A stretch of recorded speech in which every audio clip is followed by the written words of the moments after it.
Everyone, welcome into this week's my weekly CBS Fix. Hope you had a great week. This week's video is dedicated for Shlema for Shlom Dev Mordechai ben Rachel, Nechama Bas Chai Rivka, and Baruch Yosef Aharon ben Yehudis. May you all have a refuah Shlema. In this week's parasha, Parashas Haftaras Masai, we have a double parasha, and we will be reading from the Haftaras Masai, and we read from the book of Yirmiyah, in which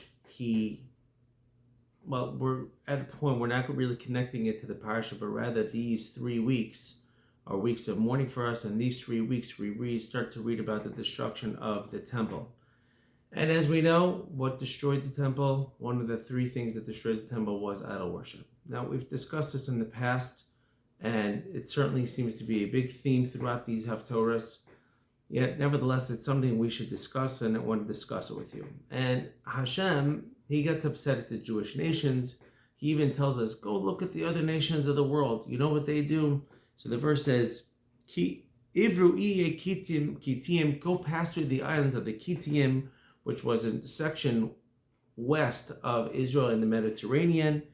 Ru'u and see them, Kedar, and look at the people of Kedar, Shilchu, sent to over there, and understand them very much. Ru'u and Hein Hoisakazais.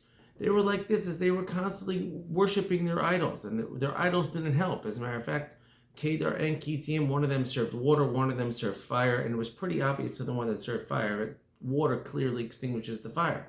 Nevertheless, they didn't turn in their gods, and they still served the fire. But Hashem is telling us, you guys are worse than them, because they at least held on to their gods. They never traded them in. But you, the Jewish people, you're always trading in your God. You're always getting rid of me, Hashem says, and you're trading me in for others that don't help. So now, let's ask the obvious question. Why do people turn away from Hashem? Why are people going away from God, the God of all gods, and looking for cheap substitutes? So I'll tell you why. You might say, I know why they're doing that.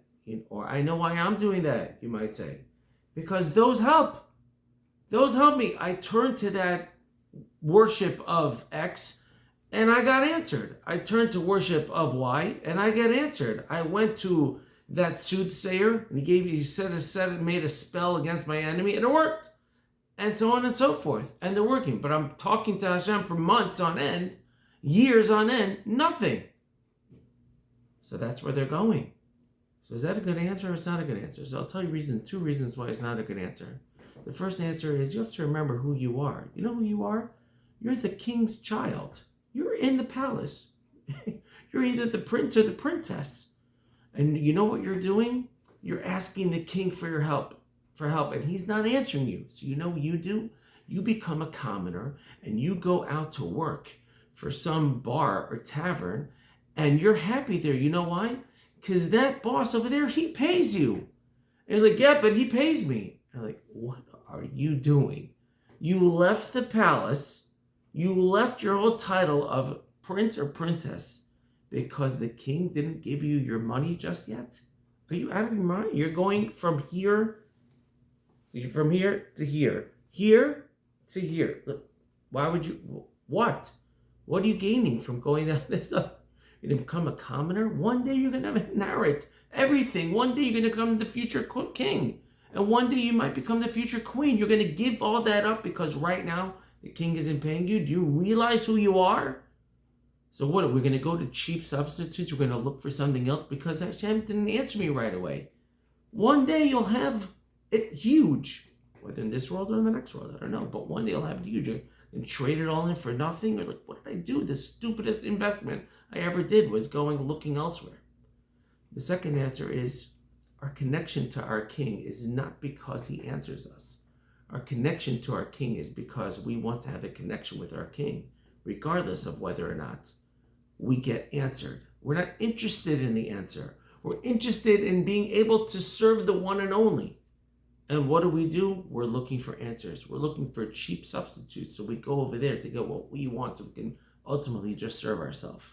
Here we have the ability to serve the one and only one, the King of all kings, the God of all gods, the one who created everything, the one who's at the beginning, the one who'll be there at the end, your best friend who's there from the beginning of your life to your end.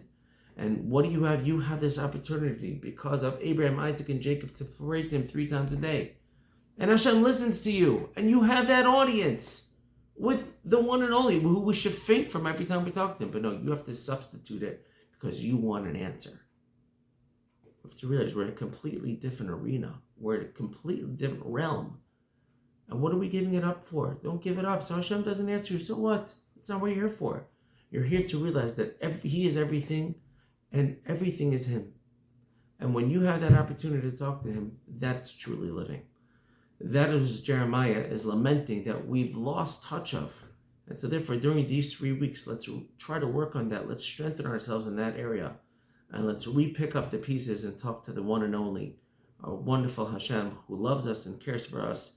And at the end, He says to us, at the end of the Haftarah, Hashem still says, don't worry, I know in the future, you will do tshuva, you will come back to me, and we will merit to see the third base of Mikdash may it happen speedily in our days. Thank you for listening. Have a good Shabbos.